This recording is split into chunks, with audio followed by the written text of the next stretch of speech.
Buen día, me presento, soy Ángel Hernández González, em, integrante del equipo número 1 en la materia de laboratorio de físico-química.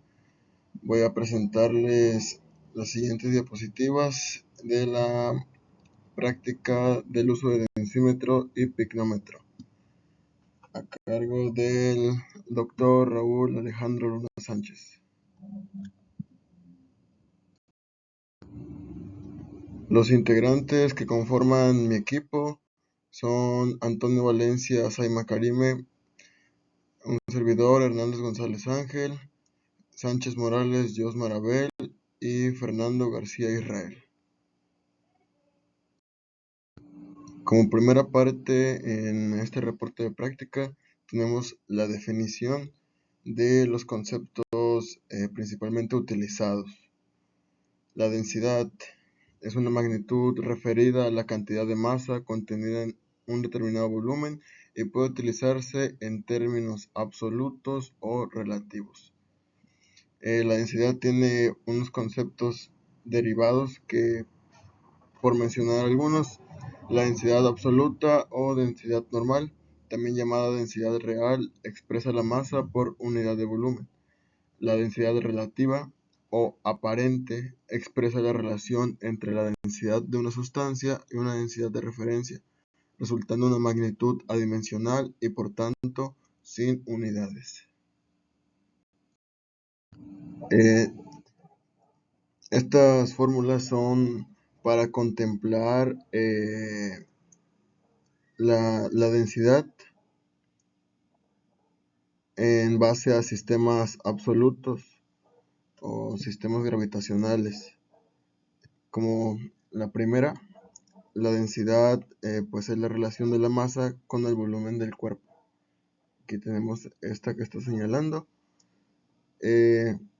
También encontramos el peso específico, que es la relación del peso del cuerpo con su volumen. La señalada aquí, perdón. La siguiente es la densidad absoluta. A una temperatura determinada es la relación de la masa sobre el volumen. También encontramos la densidad relativa, que es la relación de la densidad absoluta de la sustancia problema con respecto a la densidad absoluta de una sustancia patrón, dando como resultado una cantidad adimensional, lo cual nos da la diferencia entre la densidad absoluta y la densidad relativa. Aquí está la fórmula aquí propuesta, señalada. La siguiente es el peso específico relativo. Es la relación del peso específico absoluto de una sustancia problema con respecto al peso específico absoluto de una sustancia patrón, en las mismas condiciones de temperatura y utilizando el mismo volumen, lo cual nos conduce nuevamente a una magnitud adimensional, donde G es la aceleración debida a la gravedad. La siguiente es la masa específica, como lo menciona aquí. Es la masa de la unidad de volumen, cuya definición equivale a la definición de densidad absoluta. La densidad o density, como lo menciona en la práctica, esta magnitud es utilizada por el sistema inglés y se define de la misma manera que la densidad absoluta, pero sus unidades son diferentes.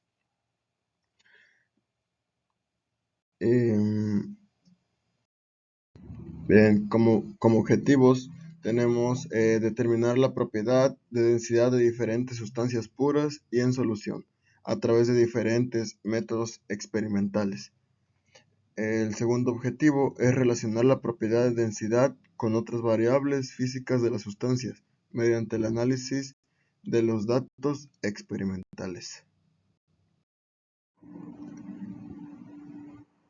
Como primera parte de la investigación o el marco teórico, se menciona el método del pignómetro, que menciona que es un frasco de cuello angosto y esmerilado, provisto de un tapón de vidrio alargado y atravesado longitudinalmente por una horadación de diámetro pequeño. Su característica fundamental en este material es el tener un volumen constante que no debe confundirse con la capacidad que en algunos casos trae marcada el aparato. En realidad, ese volumen constante se desconoce y por otra parte, no es necesario conocerla, pero precisamente para lograr esa característica se ha ideado dotarlo del tapón alargado y horadado, pues las variaciones del volumen del pignómetro debidas a los cambios de temperatura se reflejan en variaciones de nivel de líquido que lo llenan en la parte horadada del tapón. Así pues, cuando el nivel baje, deberá agregarse del mismo líquido hasta que enrase con la parte superior del tapón. En esta segunda parte se menciona el método del densímetro, que se basa en el principio de Arquímedes aplicado al caso particular a un cuerpo que flota. Cuando un cuerpo sólido insoluble se introduce en un líquido, pueden ocurrir tres casos: que el cuerpo se hunda, que el cuerpo quede suspendido en el seno del líquido, que el cuerpo flote.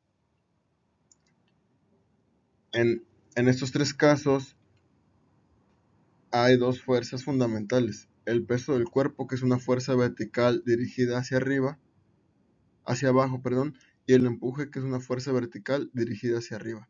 Tomando en cuenta estas dos fuerzas, cuando el peso es mayor que el empuje, el cuerpo se hunde.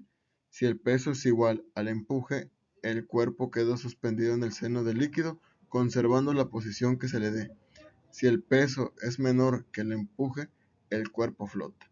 Los densímetros comúnmente utilizados son de peso constante y volumen variable, lo cual significa que el peso de ellos es constante y que el volumen de su parte sumergida varía de acuerdo con el peso específico del líquido en el cual se introduce. Nuestra hipótesis fue, basada en el planteamiento de cada método a utilizar, se busca comparar los resultados obtenidos, para así conocer la exactitud de cada instrumento al momento de medir la densidad de líquidos. En esta parte, como bien se menciona, estarán los materiales, que vamos a empezar con el pignómetro de 25 mililitros que se ve aquí en la imagen. Un densímetro en escalas de 0.7 a 1.6. La balanza analítica. Una balanza granataria. Una probeta de 250 mililitros usada para colocar el densímetro. Un vaso de precipitado de 100 mililitros.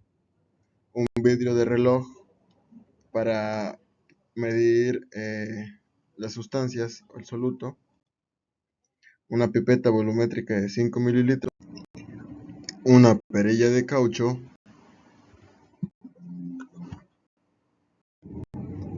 Una pinceta. Para la parte del pignómetro, para hacer las soluciones se ocupó 250 gramos de sal y también se ocuparon 250 gramos de azúcar o sacarosa. Procedimiento. Determinación del peso de las sustancias. Como primera parte, basándonos en las siguientes concentraciones de la sal, que es al 2%, y el azúcar al 14%, con un volumen de 250 mililitros, calculamos la masa de cada uno para posteriormente pesarlos en la balanza granataria. Posteriormente, ya conociendo la masa de cada sustancia, pasamos a la balanza granataria a pesar cada sustancia. Empezamos primero por la sal y después con el azúcar, para posteriormente preparar las soluciones con el matraz volumétrico. Después, para determinar el peso con el pignómetro, para la muestra 1, que será la solución de cloruro de sodio, como primer paso pesamos el pignómetro vacío y seco, para después llenarlo con la solución de cloruro de sodio a una temperatura determinada y por diferencia de peso obtener la masa de la solución de cloruro de sodio. Ya conociendo el peso de la solución de cloruro de sodio, procedemos a calcular la densidad. Por diferencia de peso obtenemos que la masa de la solución de cloruro de sodio es de 25.5089 gramos. Dividido entre el volumen del pignómetro, que es de 25 centímetros cúbicos, obtenemos que la densidad es de 1.020356 gramos sobre centímetro cúbico.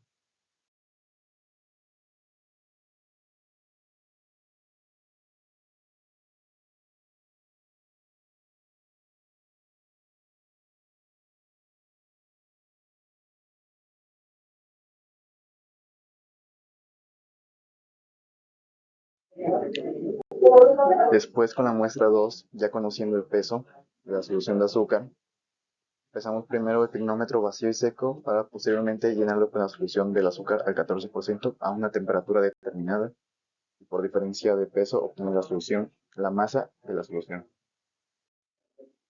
Para la obtención de la densidad de la solución de azúcar, tenemos que la masa es de 25.8518 gramos, ya conociendo la diferencia de pesos. Dividida entre el volumen del pignómetro de 25 centímetros cúbicos, obtenemos que la densidad de la solución del azúcar es de 1.059708 gramos sobre centímetros cúbicos. Se consiguió un densímetro de la escala adecuada para obtener la medida correcta de la sustancia. Se llenó una probeta de un volumen de 250 mililitros para poder apreciar el efecto de flote del densímetro. Se soltó lentamente el densímetro dentro de la probeta con la sustancia y se hizo un pequeño giro como de un tronco. Observaciones.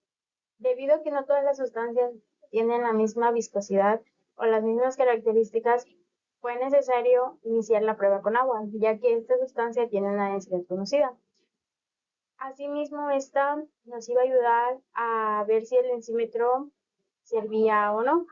Y en el caso de que el centímetro no nos proporcionara una medida precisa, se recurre a buscar otro densímetro que nos dé una escala más alta o baja según lo que se observe.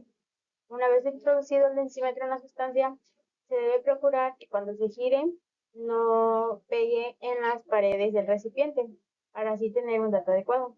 Finalmente, para determinar la lectura del densímetro, el menisco debe de coincidir con alguna de las líneas de la escala del densímetro. La primera prueba se tomó una cantidad de 250 de sacarosa y se soltó lentamente el densímetro dentro de la probeta y se hizo un pequeño giro donde se conoció la lectura de la densidad.